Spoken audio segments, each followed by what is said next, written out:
Hello. I just want to start by saying thank you so much to all of you for coming along tonight. I think this is the fullest the room's been. Yeah. Do you all feel like you've snuggled in very nice and close to each other? Thank you so much for your understanding as we went and got extra chairs. I think I'd like to start with a big round of applause for Fleur for coming down to visit us for our last session. Thank you, and I'm so glad to see so many faces here tonight. I love it when we get a full room. It's fantastic. So thank you all for coming out, especially when it's so bloody windy. I should know better coming from Esperance, shouldn't I? Oh, this isn't windy. The tops are staying on the roofs, so it's not too bad. I've moved and I live sort of up on Mount Melville now, and I must admit the wind sounds much different up there. I feel much more exposed. I'm just going to begin with the acknowledgement of country. We are so privileged to come together tonight and share stories on this beautiful Noongar Budja. It's been cared for thousands of years by the Menang people, and I'd like to acknowledge them as the traditional custodians of this land, and elders past, present and emerging. Thank you. All right. Does my voice sound husky? I feel like I've jabbered so much that it already sounds a little husky. I promise I'm not coming down with anything.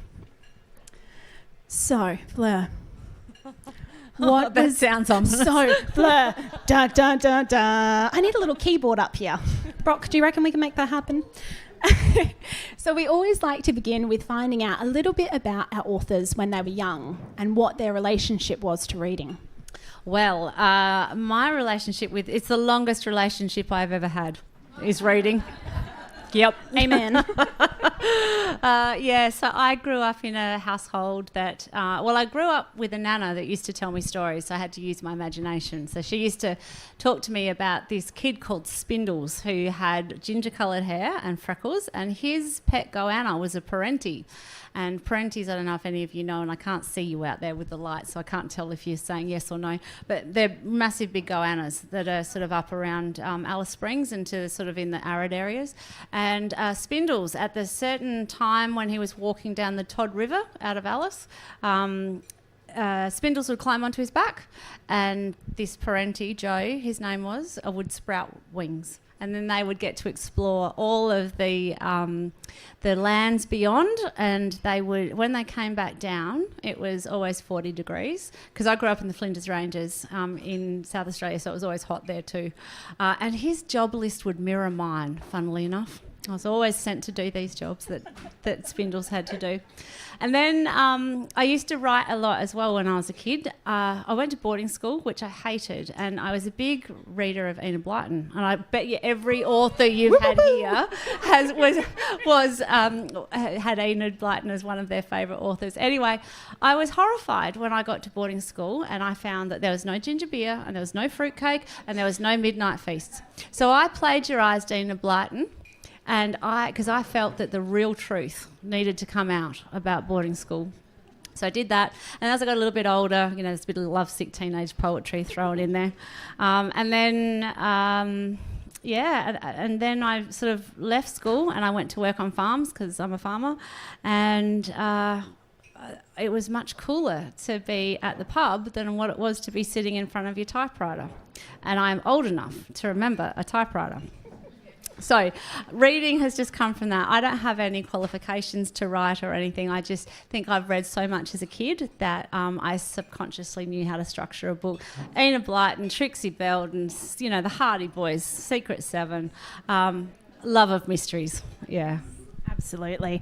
Gosh, aren't you glad that when you were writing those torrid love poems as an angsty teenager that the internet couldn't be recorded? Exist. Absolutely. Yeah. And the other thing is, when we think about Enid Blyton and writing about badly behaved adults and these black Bentleys sort of like gliding off into the distance, how could you not fall in love with reading about that stuff? Exactly. And obviously that's a love that continues to this day, reading. What's been your top recommended, like a book that you loved the most recently that you can recommend to our readers? And I've got my pen handy because you guys wanted me to make sure I wrote these down.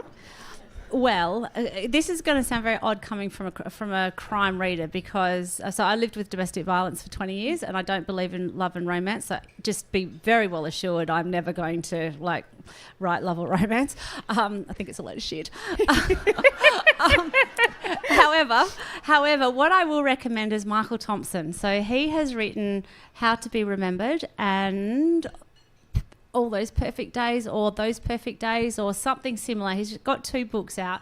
He's probably not as well known as what he should be, a lot more better known than what he is. But they're actually adult fairy stories and I didn't think I'd like them. But I just fell in love with them. So the boy, How to Be Remembered, is about a young boy who at his birthday, every birthday, he is forgotten. No one remembers him. And it just goes, oh, how do you do it? But as he gets older, he works out, he falls in love, he has a child, and he works out how to hang on to everybody that he loves so he is remembered.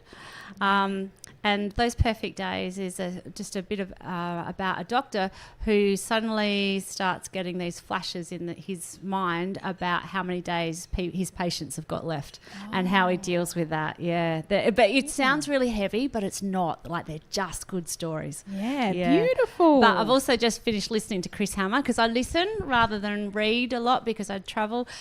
Legacy, really, that's a bit of a special book, that one. Yes, yeah. I mean, you just know you can trust him, don't you? Yeah. I opened the first chapter and I go, oh my God, how come I can't write like this?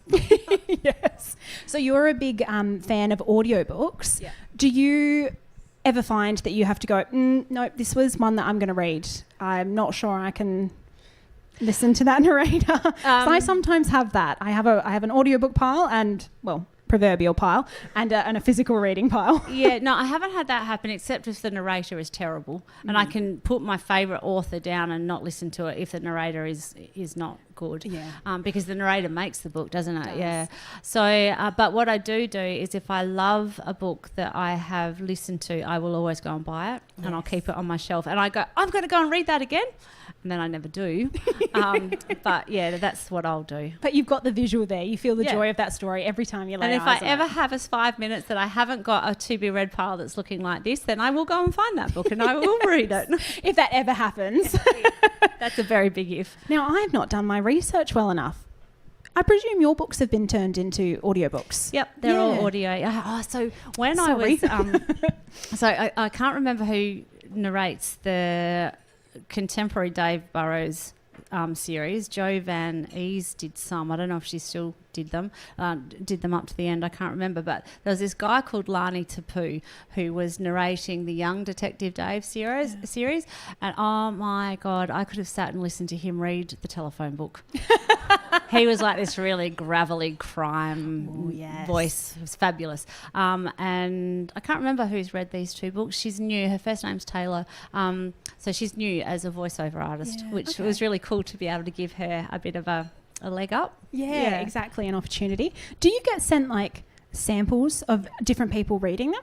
Yeah, we do. So they'll all read the same couple of paragraphs, and then there might be 2 or 3 that we get to choose from. And I always listen to it. I get 2 other friends to listen to it and my agent, and then we'll make a decision because we're all like different things.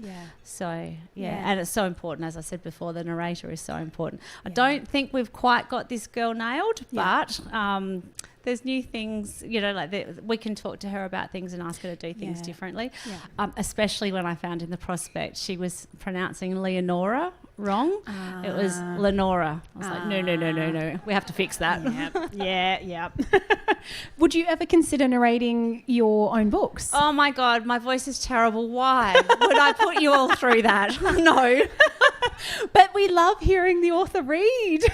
No. My mum sent me to elocution lessons and I can pull it out sometimes, but not all the time. Yeah. Did you ever pull those out when your kids were younger and they were being naughty? Is that when... The beautiful voice? Yeah. No, I screamed like a banshee. I'm a farmer. They made sure they were clear across the paddock. They actually do know that if they have pushed me too far and I start whispering, they know that they are in all sorts of trouble. Yes. I think my sister's cat does that too. She knows when she's really got to get off that table. Now, you are incredibly busy. You are always on the go, and you've been touring a lot for The Missing. How have you found the process of touring with The Missing and The Prospect with HarperCollins versus Allen and Unwin? Is it a very similar experience, or is it a bit different? Oh, it's so different, probably in the way that Allen and Unwin, I was with them for 24 books, and you know, they were the ones that gave me the opportunity. You know, they've seen me grow, they've seen my readership grow, and I'm very insistent that I do country areas because I just think we like culture too. Yeah, we will. Yeah, and that's where my roots are from. So you never, if you don't forget where you've come from, you'll never lose what you've got. And I'm very particular about doing rural areas. HarperCollins don't quite understand that as much as what I would like them to. Yeah, but in the same time, we're trying to grow my readership by producing these crime novels and rejacketing them and giving me a whole different persona to what I had before. So like before, I was known as Voice of the Outback, and yes, I probably to a point still am, but we're trying to really like push the crime side of things, and so they're trying to grow my readership in the city as well. So we've only got so many hours in the day, and we've also only got so much money, so in a budget for a tour. So it's one of those, we're trying to find a happy medium here to make it all work. So if you've already got your copy, which most of you have because our beautiful members read the book in advance so that we can get into the nitty gritty, make sure to grab a copy for your sisters, your parents. They all need a copy. Christmas is, so I'm told, less than a month and 1 day or something. I don't even know what today's it's the date is. 26th now. Oh, God, is that right? Yeah, okay. Yeah. Yep. Yeah. So, Yeah. Christmas is very soon, guys. So, let's just sort it now. And also, I wanted to sort of touch on the fact that you've been writing for so long. Have you formed relationships with the people that are behind the scenes that we as readers maybe don't see? Like, have you had an editor that stayed with you for quite a long time? Yeah. Especially when I was with Allen and Unwin, I'm still working up to that with HarperCollins. But I had a beautiful. I'll cry. I'll cry. So Amy Milne was my second publicist, and back when I first started, there was a lot more money in publishing than what there is now, and they used to send a publicist on the road with you. And Amy was, I don't know, when we first started working together, she might have been 30. No, she wouldn't have even been that. She might have been 25 or something, but she'd been trained by one of the best publicists in Sydney. And we spent hours and thousands of kilometres in a car together. We never once needed an audio book because we never stopped talking. She taught me so much about the industry, and that's what new authors miss out on these days because they don't have a publicist travelling with them. They don't know to grab the bookseller before they leave going, would you like us to sign some stock? Things like that, just stuff that goes on behind the scenes that you wouldn't otherwise know. And Amy was diagnosed, she was pregnant with her second child, Arthur, and she was diagnosed with terminal bowel cancer when she was 34, and she died when Arthur was 2 months old.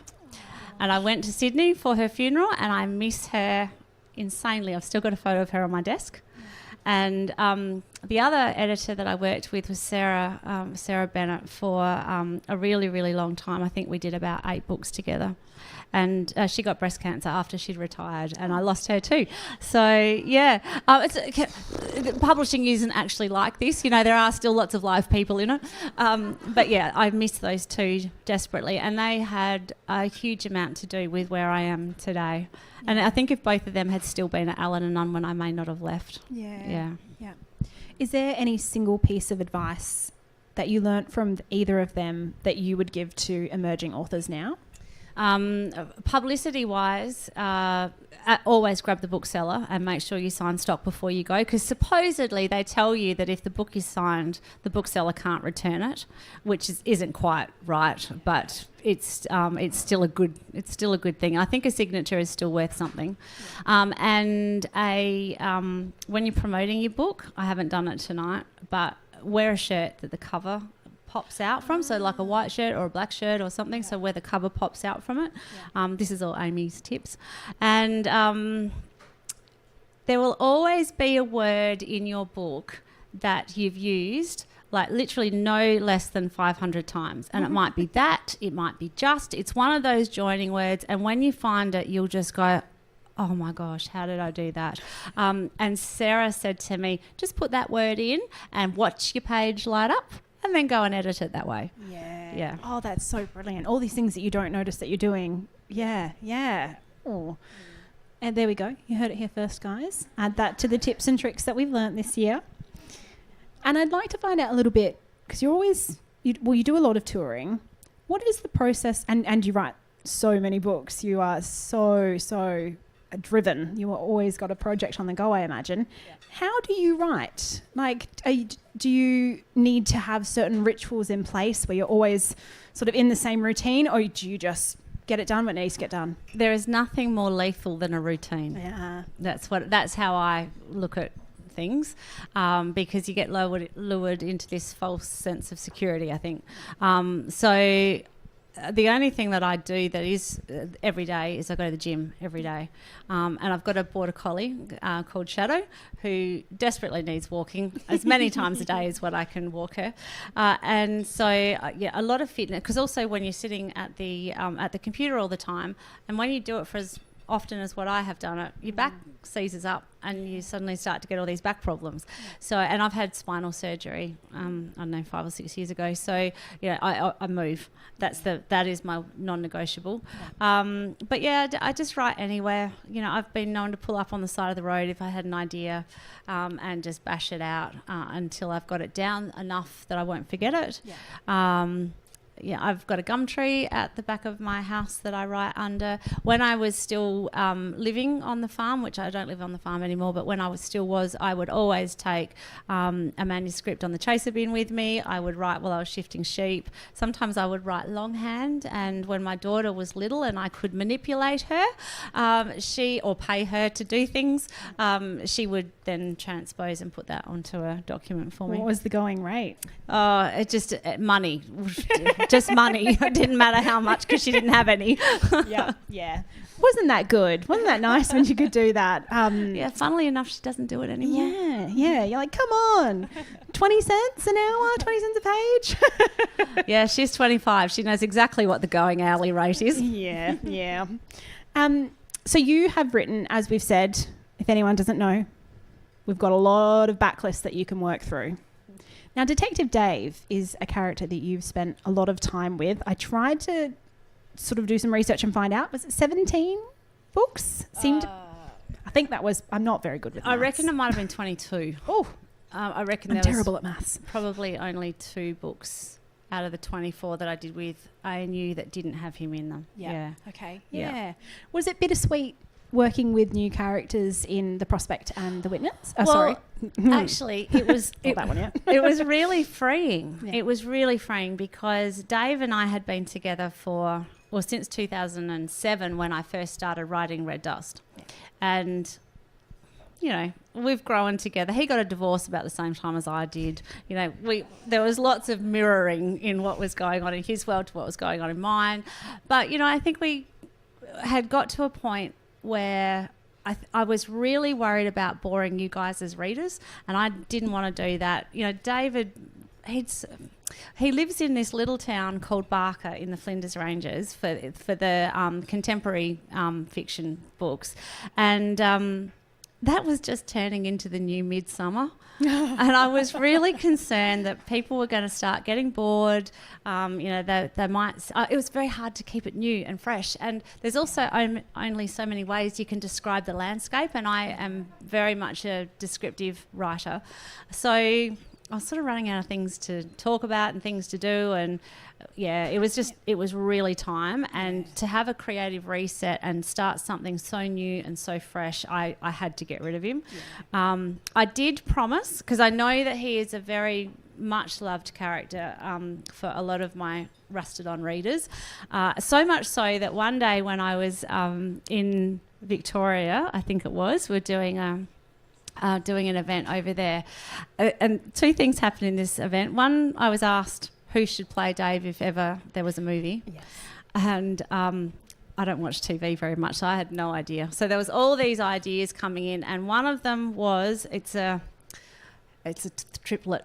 Is it Hepworth or someone? Hemsworth. That's it. Yeah, so I don't even know. I never even Googled them afterwards. Anyway, this little old lady, someone had suggested one of them, and this little old lady that I swear was 90, if not older, she stood right up and she said, absolutely not. That is not who I think should be playing Dave. And off she went. It's like, sorry. So she was very... And if you look at all the covers on the young Dave Burrows books, you'll see arms, you'll see groins, you'll see bums, because we know that you've all got your own little fantasies about Dave. We couldn't possibly put a head on him in case we upset that. So that was the first thing that happened in that event. And then the next thing that happened in that event, there was a gentleman. I've done these events a lot, so I usually know when someone wants to come and talk to me. They float around out in my peripheral vision. And this guy was doing that, and so I waited until I'd finished signing all the books, and I went over to him and said, hi, I'm Fleur. Like, did you want to talk to me? And he goes, I have just discovered that I am a middle-aged woman. And I said, excuse me? I went, that's really nice of you to share. And he said, I love Dave too. I went, oh my God, because I really didn't know how to cope with that conversation. So Detective Dave has been retired, but I think we had to do that. But he may make a cameo in one of the later books, maybe. So we might not see the end. Because we had Jack and Zara coming through from the other books into these two. Yeah. You know, they've still got that connection to Dave, so I can bring him back just as a cameo. Don't get excited that I'm going to write a book about him again, because I'm not. Do you have, I suppose it's ridiculous to ask, do you have a favourite character that you've ever written? Because I presume is it Dave? Well... Or can you not pick between your children, your literary children? Oh, I was going to say, my kids. No, God, they're not here, are they? I get into awesome amounts of trouble. The thing about Dave is that if you don't believe that an imaginary character can change someone's life, you actually really need to look at mine. Yeah. Because Dave came along in a very bad time in my life, and he gave me this massive opportunity.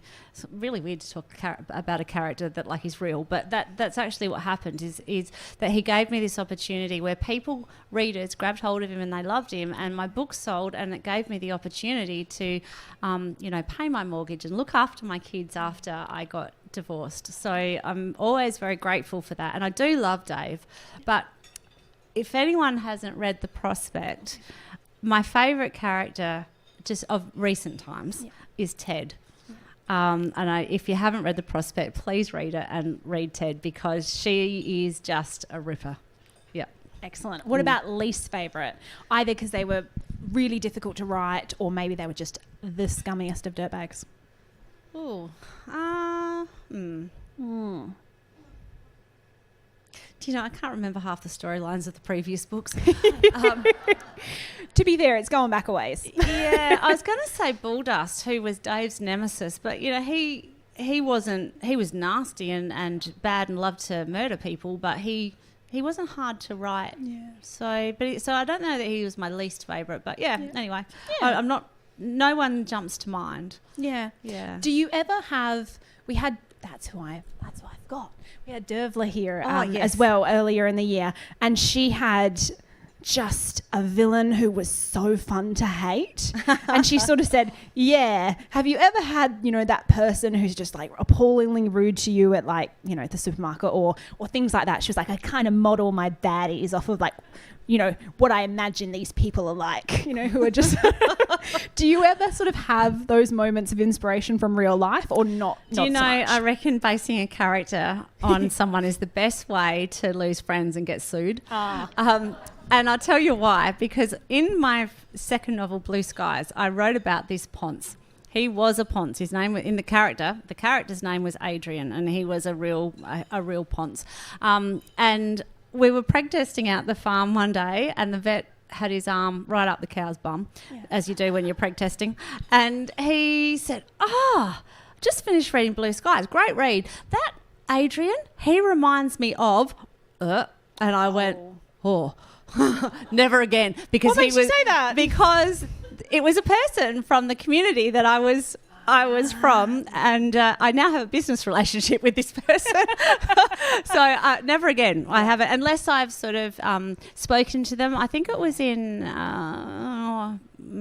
can't remember which book it was, might have been Indigo Storm or something. There's a girl in there whose name is Catherine, and she was based on my friend Catherine Marriott, who won the Rural Woman of the Year many moons ago. So, but that's... If you talk to them, it's okay. But when someone says to me, "Oh, you've based your stock agent on whoever, or you've based your detective on whoever," all I say with that, if they think that it's on them or, based on them or something, I just think I've done my job really well. Yeah. My brother had... Oh, this is a funny story. My brother had a moment in, I think it was Emerald Springs, and he said to me, because he doesn't often read my books, he goes, "You killed me." And I said, "Not sure that I did." And he said, "Well, the brother, and you had two sisters," because I've got a brother and two sisters. He said, "So the family was like two sisters and a brother and this and that, blah, blah, blah. And you've run the cattle over the top of me and you killed me." And I said, "Well, mate, I didn't, but if the cat fits, wear it, that's okay." Yes. I mean, we all feel seen in novels, don't we? There's all been a moment where you kind of go, "Oh, it's me." But if we've done that, we've done characterisation very well. Yeah. Steps off the page into the mirror. Another thing that I'm quite curious about, because we have a lot of beautiful debut authors, so this is not a question I can normally ask them. How has the way that you write changed in that, like, I really noticed with your teenage protagonists, we had mentions of social media and like Snapchat and things like that. And you've been writing for such a long time that some of it precedes some of these types of things. And I'm very old. Yeah. How has that kind of changed? And do you ever kind of find that there's things that exist now that you go, "Oh, I really wish I didn't have to write about that, but I've got to be realistic"? Well, I'll tell you the other way around. When I was writing the Young Dave Burrows series, so they were set back in the late 1990s, early 2000s. We didn't have mobile phones back then. So we couldn't actually... you would not believe the amount of times I caught myself saying, "Dave got his phone out to take a photo of the tyre track that was there." It's like, no. We can't do that. He's got a little camera, one of those little digital cameras that he kept underneath the seat in his police car. So that was always... I had to be very careful with that. But when you're writing, again, to make it realistic and to authentic, there is nothing more jarring when you read something in a book and it throws you out because it's not right and you know that it's not right. I remember reading a book about how they'd put some sheep into a canola stubble, and I went, "Yeah, well, only if you want to starve them. That's a great idea." So that really jarred me because it wasn't right, it wasn't authentic. So I'm very careful with the way that I write that stuff. I've got to research it to know that what I'm doing is right. Yeah. So what's your Google history like when it comes to like how to hack and how to get rid of a body? Everybody that knows me knows not to cross me because I do know how to get rid of a body without there being very much left behind. Yes, I have. I want to see that in your Instagram bio now. I have a very interesting Google search history. The other day I was Googling, is there a private investigator in Kalgoorlie? So one of the things about gold theft that's really coming out at the moment, they use now, I think it's mercury. Does anyone know? Is it mercury that they use to pull the gold out? I think it is. I'm only just starting this research. And it's actually reusable. And so when the police go in to take if they're arresting someone and they're sort of taking everything out of the mill or the plant that is processing the gold, they actually take the mercury as well. I think it's mercury.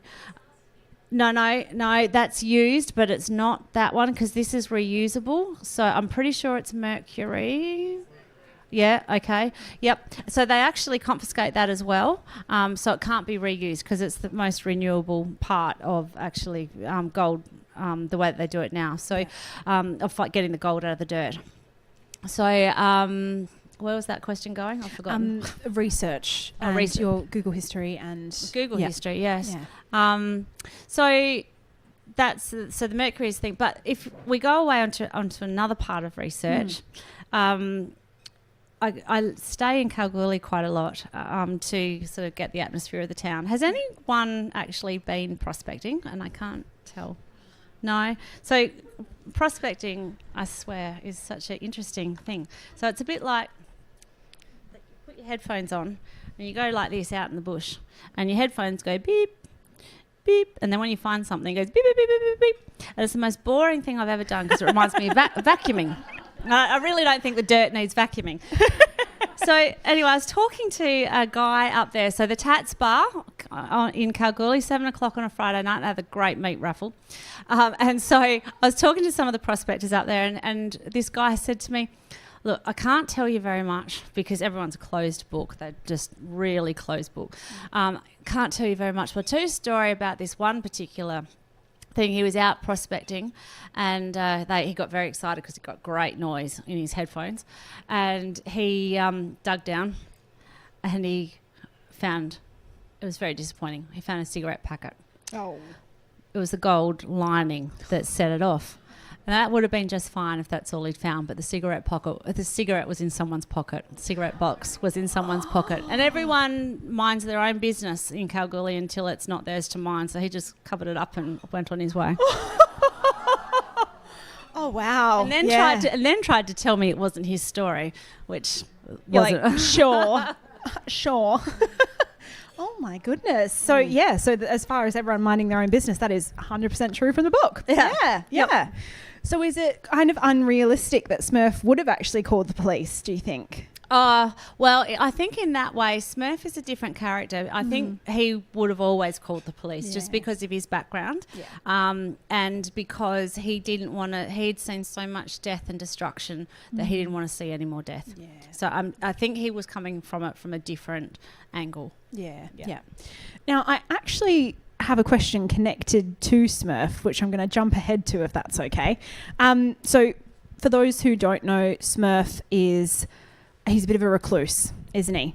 And he has a beautiful relationship with his dogs, and in this one, his dog is Assassin. And I wondered, was Shadow a bit of an inspiration for sort of their relationship? Shadow is the most pampered pooch that you get. Nothing like Assassin. No, nothing like Assassin. So Assassin's what we call a Kalgoorlie Bitzer. And where I got that idea from was, I don't know if anyone's seen the military dogs on Instagram. They are insanely well trained. You know, they walk in between the soldiers' legs. Yeah. Like, they are just amazing. If you haven't seen them, go and look at them. And they're always to a really cool heavy metal song that I really like. And I watched these dogs and I thought, we've got to do something with that. Yeah. So that's where Assassin came from. Shadow wouldn't even hold a candle or a tiny little hair to these dogs. Just amazing that they are. Yeah. And another element of Smurf's character, which you touched on before, where he's seen a lot of violence and a lot of death. He has a military background. And I really loved the way that you kind of described how, you know, his father had been in the military and his grandfather had been in the military, and these stories had been told to him from a young age. And the way that you wrote about it, I wondered, did you have any members of your family who you kind of grown up hearing these kind of stories? No, I grew up hearing lots of different stories to that. No, that we don't have a big military background. Although in saying that, my great uncle was a prisoner of war, but I didn't have a lot to do with them. And my grandfather went to World War II and came back an absolute mess. So I didn't have a lot to do with him either. So, no, not a big military background. But I think, stories just get passed down through families. And I come from a very, very long line of storytellers. Dad's stories start off like that and finish like that. And he's so good because his face is always so deadpan. You're never sure whether he's meaning what he's saying or if it's a story or if it's real. He might say something like, well, I think we should hire a hitman to kill that person. And the deadpan tone. And you've got no idea if he's really serious or not. Yeah, the delivery is. And so Smurf is a recluse, as we've kind of said. He's very much keeps to his own business. He lives in the outback and he discovers a body. The outback must be such a good setting for crime. I feel like this is why we have so many amazing WA crime authors. You would think that all of the caravanners would have nicked off by now, wouldn't Yeah. you? With all the stories that are written about outback Australia and how people go disappearing and all the murders. I'm going to totally level with you. I've never really been outback, like ever. And after all the outback crime that I've read, I'm really not sure if I want to. What is it that draws you to the outback? Oh, well, that's where I grew up. So I grew up in the Flinders Ranges. Like, the outback just runs through my soul. Yeah. I'm never happy anywhere else. Yeah. I tolerate other places. But yeah, the bush is me. The Flinders Ranges is really old and very ancient, and because it is quite isolated, it is a fabulous place to drop bodies when you don't want them to be found for a while. And Kalgoorlie is no different. You know, even though you wander around out there, and invariably you will come across, 5 or 6 people during the day when you think that there should be no one else where you are, and then suddenly someone just appears. There'll be a car, you'll see the dust coming or something.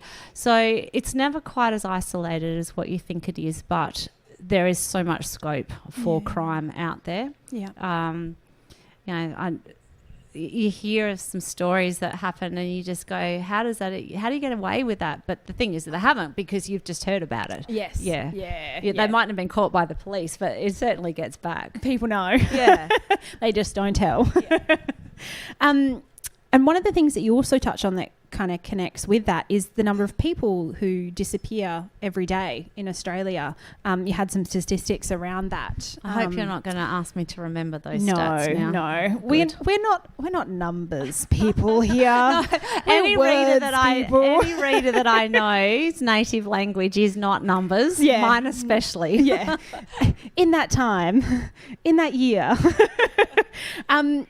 What was your sort of process like for looking into those sort of types of topics, as well as also the influence of drugs in sort of these areas as well, and the changes that they're seeing? Yeah, so I've got a couple of really good detective friends, and funnily enough, one of my detective's friends, his name is Dave.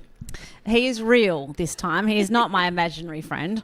And he used to head up the Rural Crime Squad here in WA, and then went across to Major Crash. He did some time with Crimes Against Children. So he's got a really broad, he's a detective, so he's got a very broad experience. So he reads everything I write before I send it in. He and I catch up maybe every 6 weeks when I go to Perth, and we have lunch and we talk about ideas and where we're going to take the next book. And sometimes we just look at each other and go, holy crap, we've written 26 books together. What are we going to write about now? But we usually work through it.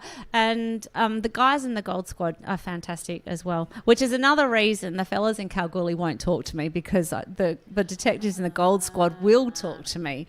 So, yeah. So I think if you're going to do it well, again, you don't want anything to be wrong in there, because it jars you out of the story. So I'm very careful about that. Yeah, yep.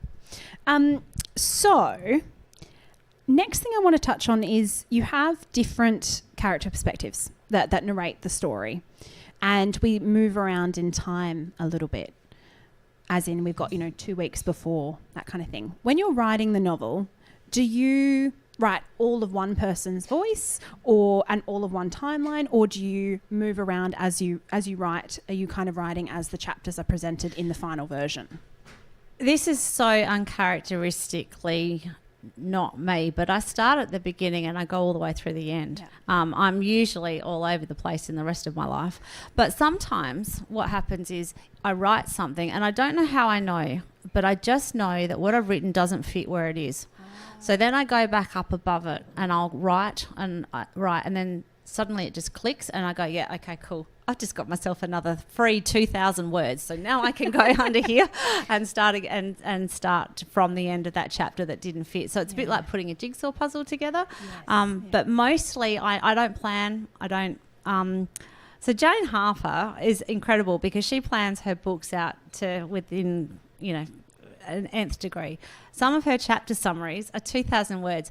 That's a freaking chapter, not a chapter summary. So I look at that and go, oh. So I just write and see where I get up to. The only trouble is with that, sometimes I do get myself locked into a corner.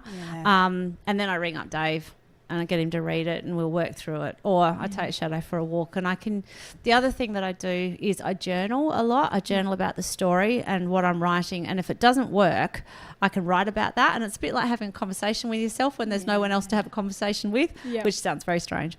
But it works. And usually by the time I finish writing, handwriting, because there's a different connection to your hand, brain, to the page, to what there is typing, really different. And I've usually solved it if I've handwritten it out.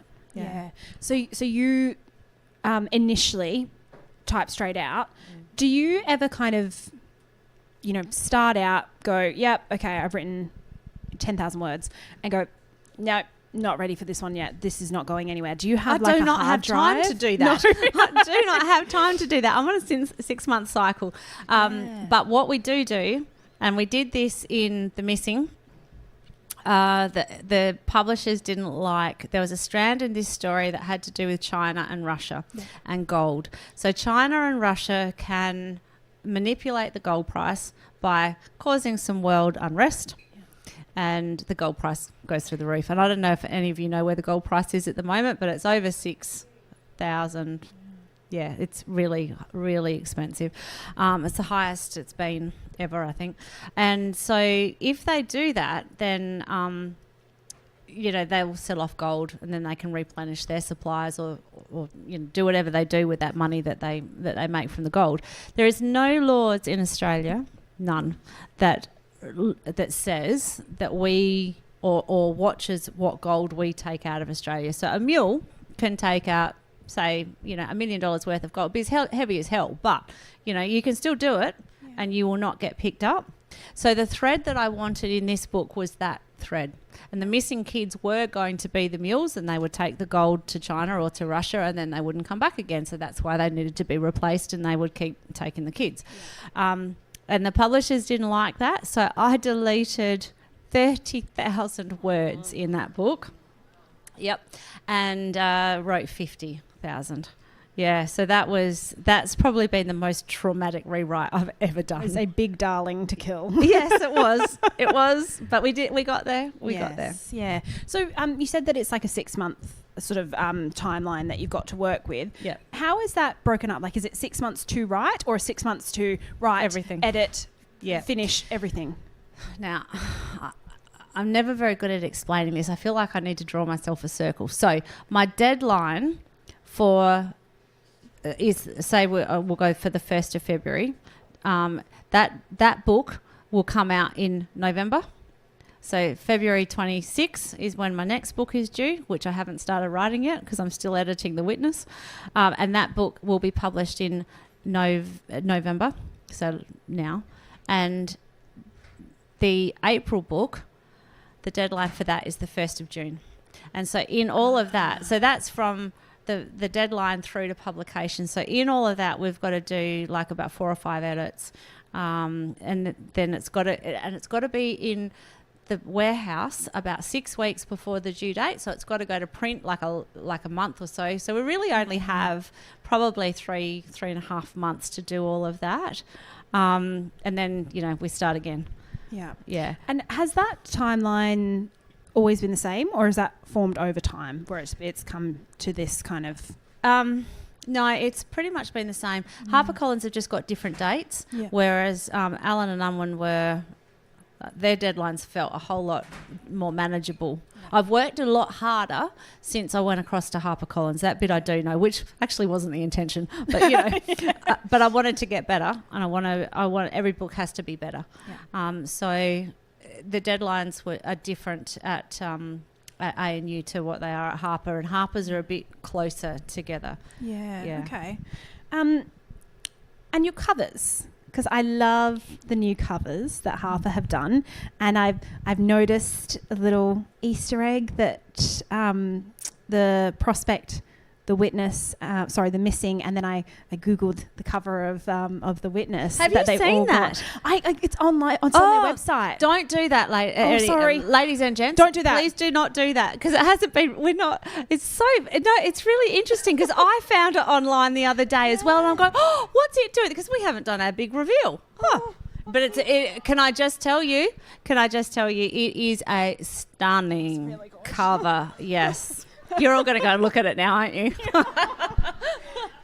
Look at all that, traction on their website. Yeah, but it's a magic cover. So sorry, what were you going to ask and about so them? you've got a ute. Yes. I noticed popping up. I only noticed that when I got the Witness cover. I went, oh, there's a ute on that one as well. Oh, there's... Yeah, okay. Yeah. I didn't realise that. So I don't know if they've done that. They haven't talked to me about that. Ah, okay. Yeah. But yes, I have noticed. Yeah, because that was going to lead into my question of everyone kind of says different things about, because I imagine all publishing houses are different about how many cover options they're given, or if they're just sort of shown one, you go, yep, fabulous, let's go with it.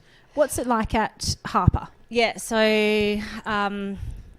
we get, I don't know, I think I've got about 3 different variations, and these Harper have just nailed every single cover. I haven't got, but if I went back to Allen and Unwin, we would get, because I haven't got too much to tell you about that because they've just nailed the covers, but Allen and Unwin, you would get the background, and then you get a choice of 3 or 4 different girls, or 3 or 4 different poses of the guy. And I never used to write any detail about the main character until I'd seen the cover, because it was never what I had imagined in my mind. And if you did, and suddenly you had not realised what the girl was going to look like, and you didn't go back and edit all the descriptiveness of the girl, then there's just as likely that she had red hair on the cover and you've got her in as brown or something, and that you would not believe the amount of emails that people love to send through when they find a mistake like that. So there's that. But the covers are so intriguing. Like they have a cover meeting every week, for every publisher does, and they get really fiery. Shockwaves. I don't know if just someone Google shockwaves and see the cover of shockwaves. There was a massive argument about the belt loop on the guy's jeans, because it pulled the jeans up a little bit too much and it gave him a bit of a wedgie. And so that's a bum cover. And the other part of that was, we're all looking at, so all of us girls, so that my agent's a woman, my editor's a woman, obviously I am too, and we're all Googling like Wrangler butts or, whatever. And my publisher is a lesbian, so she couldn't give 2 hoots about what it looked like. So we're all sending each other all these images of bums for a while there. It was quite interesting.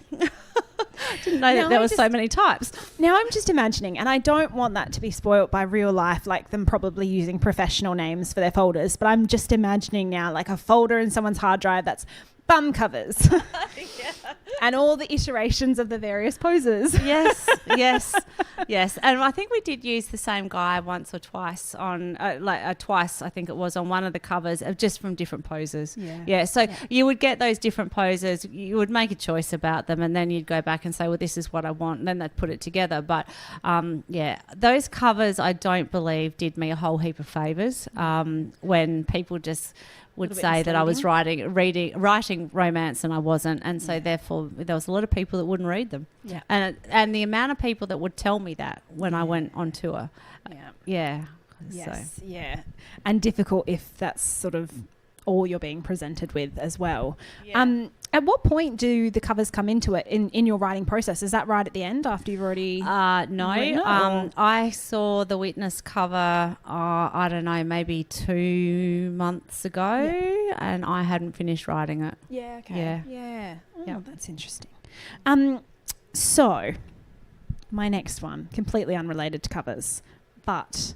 if you had to write a different genre, like you're not allowed to write crime genre doesn't exist, what would you write? I would write something, because my fingers get itchy when I'm not writing, which is why I still know that I'm supposed to do this, even when I'm slogging through mud and not getting any... It's at 4 a.m. And I'm not getting anywhere. But I don't actually know what I would write. I someone's asked me, because my children, Hayden's autistic and Rochelle has dyspraxia, which is sort of, the more we've found out about dyspraxia, it's a bit like, it's not, but it's a bit like an offshoot of autism, but without a whole lot of other stuff. And people have asked whether I would write about that, and it's still too raw for me to, even with them both being 24 and 25. So I don't know that I would ever write about that either. Yeah. But you can't help but admire Sally Hepworth. Yeah. Her books are fantastic. So to write something like that would be good fun. Yeah. But you're not going to get me writing like sci-fi or fantasy, or I don't even read that. Not your jam. So, no. Yeah. What about non-fiction? Would you ever do any non-fiction? You've travelled so much and met so many people. I wonder. I actually was asked to be a ghostwriter for a couple of people just recently, and I've had to say no just for the fact that I'm just so busy and I'm contracted anyhow. Yeah. So, and on that note, I just signed 2 new book contracts today. Oh, woo! Yeah, so there's some more books coming. But yeah, that was, I would have loved to have done that because their stories were really, really interesting. Yeah. But yeah, I just don't have time. Yeah. Yeah. Now, for my almost last question, I want to steal your question. So in my, pre-interview stalking that you guys know that I like to do, I was trawling through your social media, and you'd done a post quoting Nigel Newton, Bloomsbury Publishing UK CEO, and he said, "We are programmed deep in our DNA to be comforted by authority and the reliability of big brand names, and that applies even more than ever to the names of big writers." And you'd put to your followers, that's the word, followers, is that something that they do as well? Are you do you buy unknown authors? Do you take a chance on unknown to you authors and their books when buying, or do you head straight for tried and trusted authors whose book you've always enjoyed? Yeah. So I'd like to put to you, and also then to the audience, what do you do as someone who's an avid reader yourself? Do you like those people that you know that you can trust are going to always do a good yarn, like Chris Hammer, or do you like discovering new authors and new gems? Well, I love reading my favourite authors, but I've found over time, which then I know that I must do myself, is that they let me down. Yeah. So, I loved Patricia Cornwall for many, many years, and then she started writing weird stuff, and I don't read her anymore. And, Michael Connolly, he was my favourite writer ever. And I've found his books more recently have been a bit tough going, and I don't know why, but just a bit tougher. But I read, I think it was Harlan Coben, said that every month he picks up a new author. He'll just go through a bargain bin somewhere or something and find a new author and read it. And I do that. Once I did that anyhow, but not as regularly as what he does. I don't know how he does what he does and reads as much as what he does. But, so I do that. I'll read those books rather than listen to them. Yeah. I'll probably listen to so like I said, I've listened to Chris Hammer. I've got Jane Harper on my phone to listen to as well. So I do a bit of both, and I think that's a good balance, because I really worry about, if we're not, especially with the state of the publishing industry at the moment, where, it's really tough. It's a tough market. Publishers don't have a lot of money. There's not a lot of profit margin in selling books. How are we going to get those new authors to come through? How are we going to get them a readership base if we're all running to the tried and true? And I'm not saying I want any of you to give up reading my books, so please don't. Just include some debut authors in your reading list. Yeah. Bit of a, let's do a holler, because my eyesight's horrific.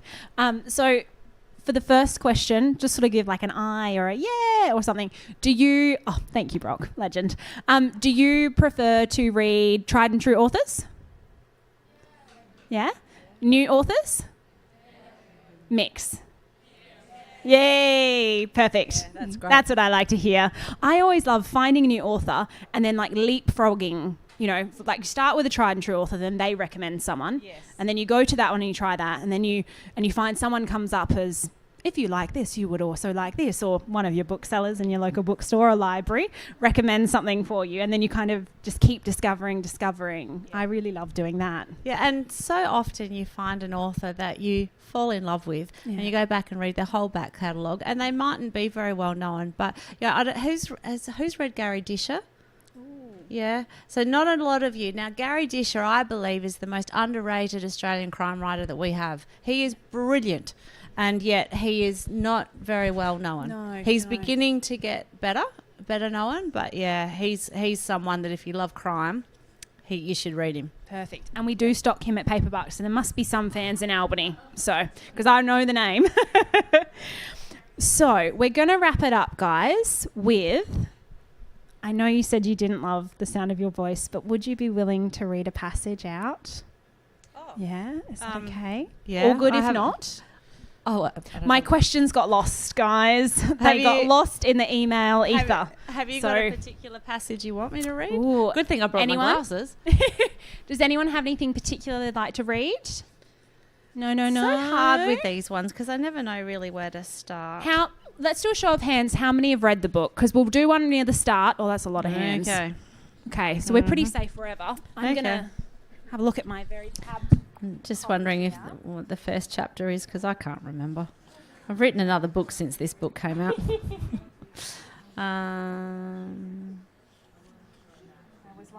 Let's go for the first chapter 2 weeks before. So after the prologue. Over it. I'm bloody over this joint. Max Galbraith kicked out at a Macca's drink container that was rolling down the street in the breeze. He missed and stumbled, whacking his elbow at a street sign. His backpack caught on a bolt sticking out, and he pulled up sharply. Fuck's sake. Bree put out a hand to steady him. Chill, dude, she told him. She reached over. See, I hate reading this because then I find all my mistakes. You can change it as you go. She reached over and took a chip out of the packet he was holding and popped it in her mouth. So, what did your mum say? That she didn't know when I'd changed from being a sweet child to being a rude and teenagerish, and I needed to, get this, stop behaving like a netherall and pull my socks up. What the hell kind of analogy is that? I'm not extinct. He offered her the chips again while inside his body he felt the heat of resentment. His mother had no idea what it was like to be him. Gosh, I feel like I remember thinking that as a teenager. Oh, I remember that. Thank you. Yeah, gosh, weren't we all just so unbearable as teenagers? I was anyway. I remember we lived on not a farm, but in a farming community. So we had like a little block kind of thing. But I would stride out into that paddock and I had, placebo playing in my head. I'm pretending it's raining or something and I'm being like a little baby goth even though I'm not anywhere near it. So, 2025 done. We're doing it again next year though. Woo! So, make sure you pop in your new 2026 diaries. Last Wednesday of the month again, right here, 6 p.m. kickoff. No reservations. We're not going to do those next year, I think. We want to make sure everyone, has a fair chance of getting the comfy seats. But we don't actually have any authors currently locked in yet. A few feelers out there. But as soon as I know, I will put it out on the Facebook group and I will put it out on an email. So if you're not subscribed to emails or on the Facebook group and you want to, come and chat with me. I'll be over there. Flo, are you happy to sign books up here? This is the comfiest spot. Beauty, I'll bring you some pens. And you got some? Perfect. So Flo's going to be up here for signing books. Gingerbread, books, signing. Woo! Yeah, and Christmas. Buy for your family. Yes. Thank you.